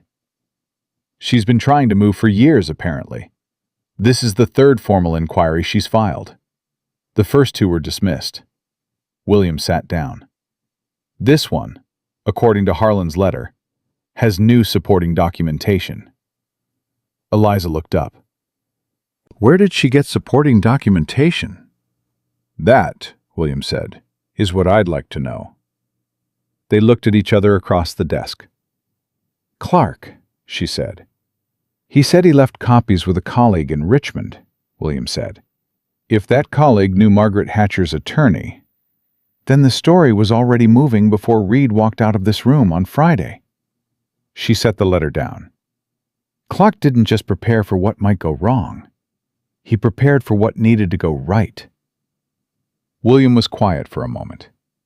He trusted me before he had reason to. He trusted the letters, she said. They gave him reason. She looked at him steadily. Now Harlan has a case coming from two directions at once, yours and Hatcher's. That's harder to dismiss than either one alone. Reed will know about the Hatcher filing by end of week, William said. His contacts in the county clerk's office will tell him. Good, she said. He looked at her. Good? A man who's watching two fires at once has less attention for the match in his hand, she said. Let him know. Let him calculate. The more he calculates, the less he moves, and the more time Clark has to build the case. William leaned back in his chair. He looked at the ceiling for a moment. That habit she'd come to recognize as the gesture of a man reorganizing something large inside his head. You're not frightened of him anymore, he said. Reed. I told you, I'm cautious. No. He looked back at her. 3 days ago you were cautious. Right now you're something else. She thought about that. I'm committed, she said. There's a difference. He held her gaze. Yes, he said quietly. There is. Reed made his move on Wednesday. Not through a lawyer, not through the courts, through the parlors. By Wednesday afternoon, 3 separate people had come to call at Ashford Estate. Colonel Whitmore, a Mrs. Pendleton whose husband sat on the county agricultural board, and a young man named Garrett who was some variety of nephew to a local magistrate. None of them mentioned Reed by name. All of them found ways to mention, in the careful, circling language of Virginia social conversation, that they had heard certain things, concerning things, about the Ashford family, about land, about a housemaid who had been elevated to a position that some found irregular. Mrs. Hale handled the first 2 visits herself, with the flat-faced competence of 19 years. She reported them to William without editorial comment, which was itself a kind of editorial comment. Eliza was present for Garrett's visit because William asked her to be. Garrett was 22, soft-handed and deeply uncomfortable. He sat in the formal parlor and spent 6 minutes dancing around his purpose before William said, evenly, "What exactly have you heard, Mr. Garrett?" Garrett's ears went red. "Well, only that there's some questions, sir, about certain property matters, and about—" His eyes moved to Eliza and skittered away. "Certain arrangements within the household." "My household arrangements," William said, "are my concern." Of course. I only— Certain parties have expressed—" "Which parties?" Garrett swallowed. "I'm not at liberty to say, sir." "Then I'm not at liberty to be concerned," William said pleasantly. "Thank you for calling, Mr. Garrett. Mrs. Hale will see you out." After he left, William looked at Eliza. 3 in 1 day, she said. He's trying to isolate you socially before the court case can gather momentum. If enough families in this county decide you're damaged, then Clark's case becomes a liability instead of an asset, William finished. A man no one will stand beside. Yes, she paused. He's good at this. Reed. He knows exactly which pressure points matter most to men like you, she said. Not physical, not legal, social. He knows your standing in this county is as much a part of your foundation as the land itself. William stood and moved to the window. She watched his back, the particular set of his shoulders that meant he was working through something hard. "Then we do the same," he said. She waited. He turned. Not defensive, offensive. His voice had that focused quality she'd heard in the study at midnight. The sound of a man who'd made a decision and stopped second-guessing it. "I'm hosting a dinner, this week. Every significant family in this county. And at that dinner, I'm going to tell them myself, directly, without Reed's framing, what my father did and what I intend to do about it." Eliza looked at him. "Before the court filing becomes public record," he continued, "before Reed's version of the story reaches everyone, I tell it first, in my own words, in my own house." "That's a large risk," she said. "Yes. Some of them won't forgive it." "Some won't," he agreed. "But the ones who do will be the kind of people who value honesty over appearance. And those are the people worth having." She was quiet for a moment. "When?" "Saturday," he said. "Can you help me prepare what to say?" She looked at him. She thought about the first day in the study, the man who'd handed her a letter and said, "You're already in this, whether either of us prefers it or not." She thought about how far they'd both come from that sentence. "Yes," she said. "I can do that." They worked on it together every evening that week. Not a speech. William was clear about that. He didn't want a speech. He wanted a conversation. The kind that felt honest precisely because it was uncomfortable. Because it didn't perform humility, but actually required it. She pushed him on the details he wanted to soften. He pushed back when she made it too stark. By Friday night, they had something that was neither comfortable nor catastrophic. Something real. "There's one more thing," he said, late Friday, when the candle had burned low and the house had gone quiet around them. She looked up from the notes. "I'd like you to be at the dinner," he said. "Not in the kitchen, not serving. At the table." She put the pen down. "William, I know what I'm asking." "Do you?" She held his gaze. "These are the same families who were in that room when I kissed you. Half of them already have a story about who I am and what my presence here means. Putting me at your table clarifies the story," he said, "or confirms their worst assumptions about it." "Let them assume," he said quietly. "I'm tired of managing what people assume." He looked at her directly. No composure armor, no formal distance. Just a man saying a thing he meant. "You built this. Every piece of what happens tomorrow night exists because of how you think. I want you at that table because you've earned the right to be there. And because..." He stopped. She waited. "Because I want you there," he said, simply, finally. The room was very still. She thought about every version of herself that had existed before this house. The girl in Baltimore who learned to read by candlelight because no one offered to teach her. The woman in Fredericksburg who made herself useful and invisible and indispensable and was none of those things to anyone who mattered. The maid who'd arrived at Ashford Estate 11 months ago and promised herself 1 year and nothing more. She thought about 4 seconds and a kiss and everything that had followed from being brave once. "All right," she said. He looked at her. The candlelight made his face look different than it did in daylight. Less guarded, or maybe just tired enough that the guard had come down. "All right," he repeated. They went back to the notes. But the air in the room was different after that, and both of them knew it, and neither of them said so out loud. Saturday came fast and merciless, the way important days always did. 31 guests. Less than the party 3 weeks ago, more selective. The families that mattered most in this county. The ones whose opinion would ripple outward in every direction when the court case became public. Eliza sat at William's right hand. She watched the room notice. She watched the recalculations happen in real time. Quick glances, a whispered exchange between two women near the far end of the table. Colonel Whitmore's eyebrows doing something complicated above his soup.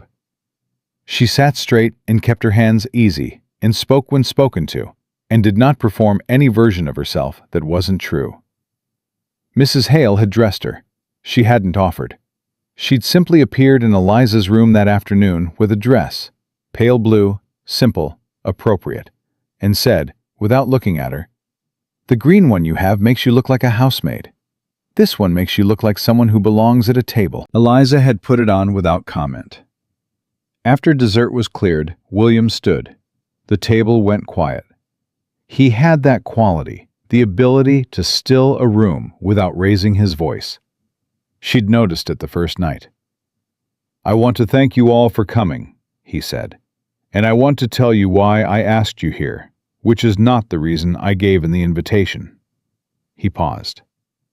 "I told you this was a summer dinner. It is. But it is also a conversation I should have started sooner, and I find I've run out of reasons to delay it." The table was very quiet. He told them. Not everything. Not every detail from the letters, not every name from every transaction, but the shape of it, the substance, his father, the land, the families, his own 3 years of trying to understand what he'd inherited and why. Jonathan Reed, the blackmail, what he'd found, what he intended to do. He spoke for 11 minutes. She knew because she counted, watching the faces around the table shift and resettle and shift again. When he finished, the silence lasted long enough for her to hear the candles. Then Colonel Whitmore said, "George Ashford was my friend for 30 years. William looked at him. "I know. He was also the most ruthless man I ever liked." Whitmore's voice was dry and old, and carried something underneath it that wasn't quite grief and wasn't quite vindication. "I knew about the Hatcher business, not the details, the shape of it." He paused.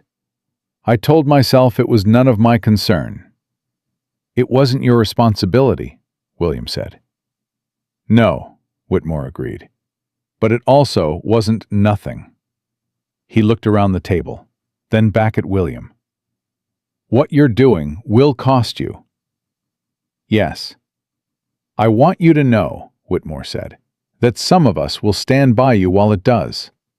Not because your father deserves it, but because you do." Something crossed William's face. Fast, genuine, the expression of a man surprised by grace.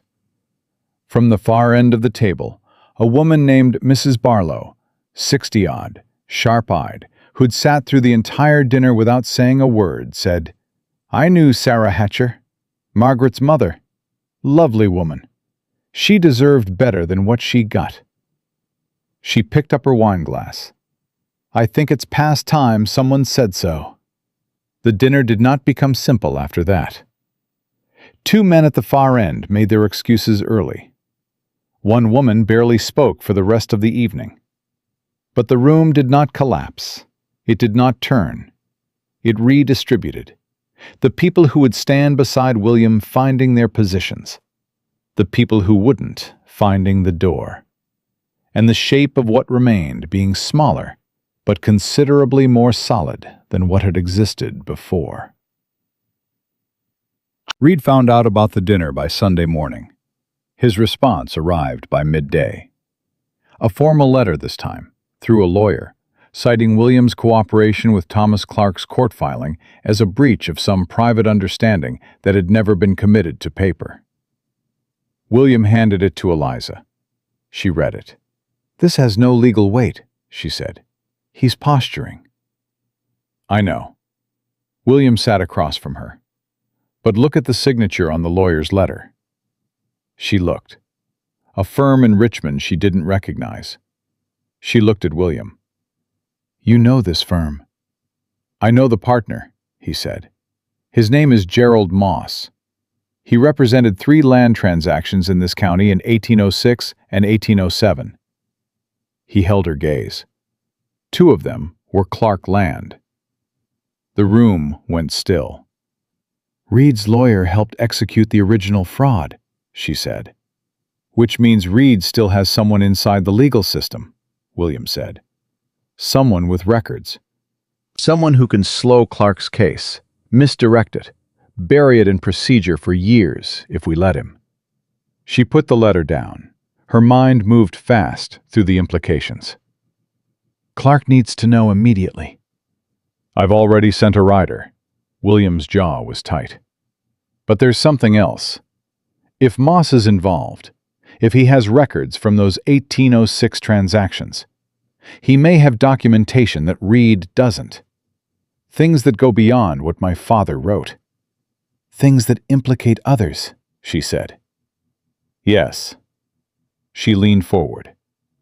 "Then we get ahead of it. Today." She looked at him. "You write to Harlan directly, not through Clark, not through a third party. You, personally, to the judge, disclosing the connection between Reed's legal representation and the original transactions. You put it in the record before Moss can shape it." William looked at her.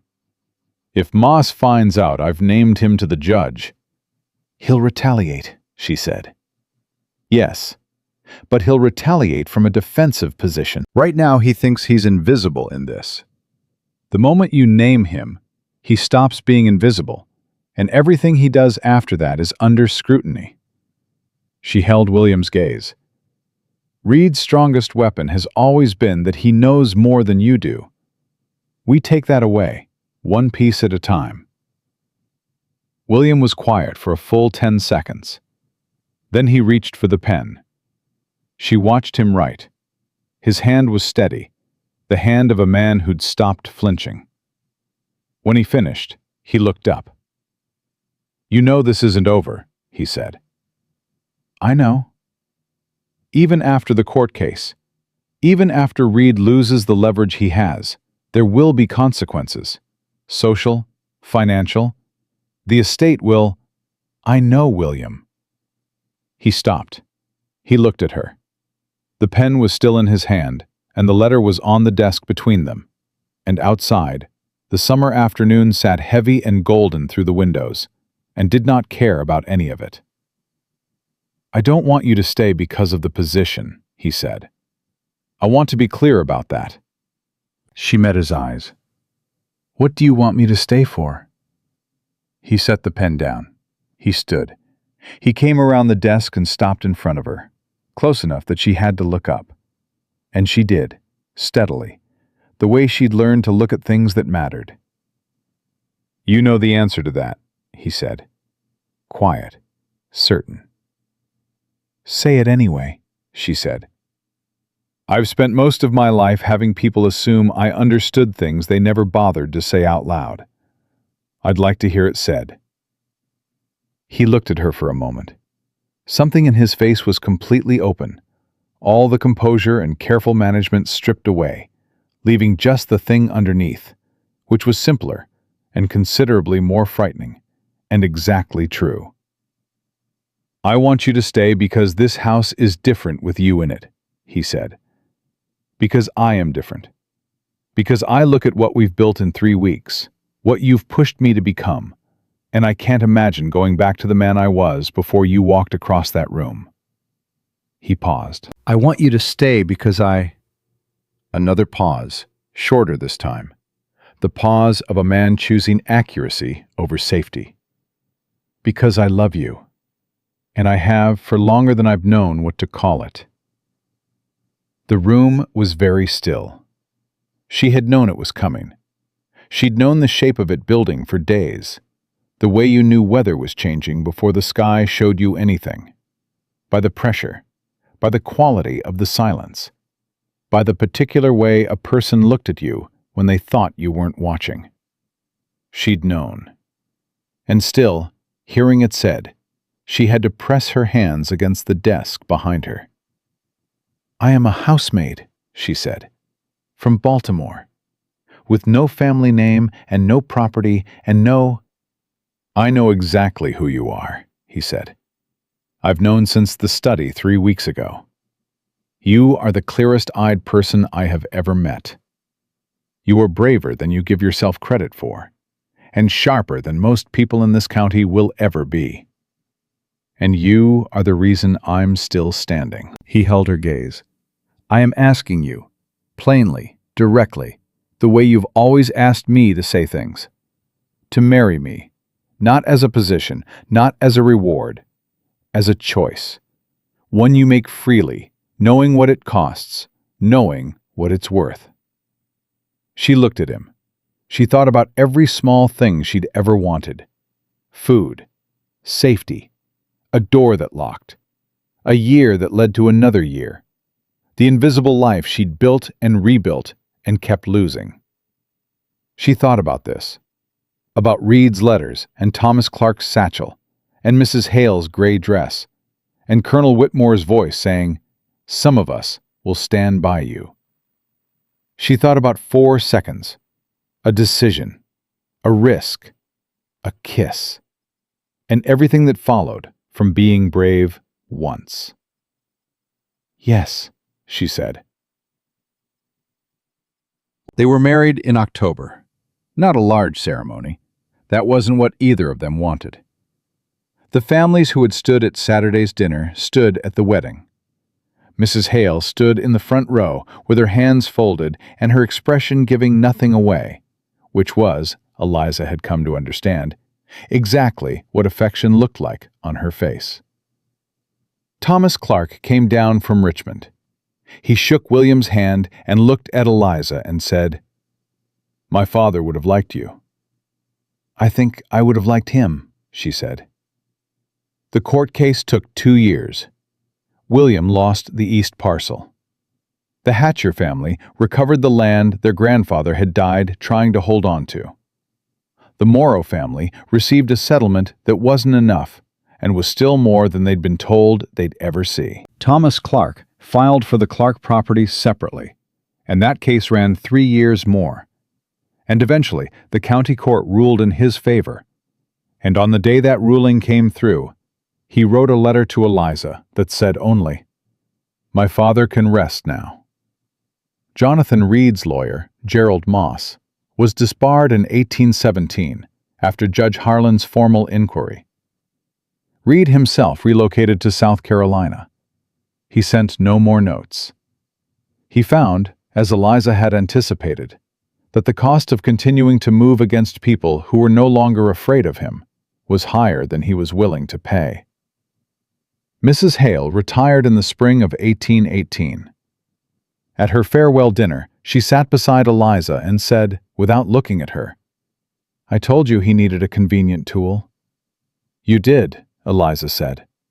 "I was wrong about what it meant." A pause.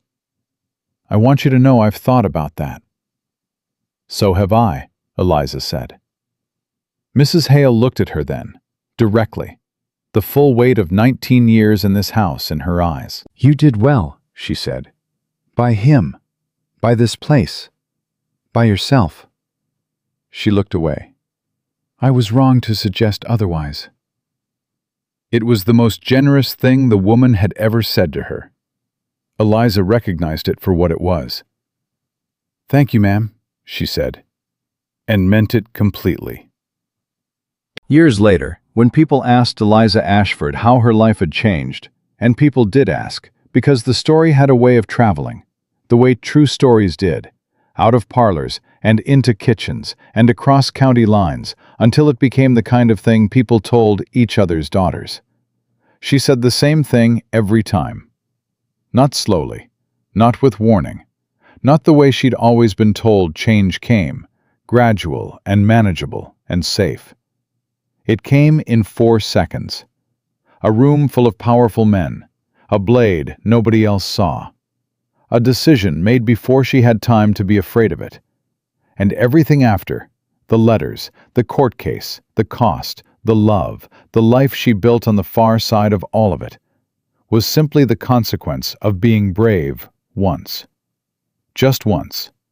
That was all it took.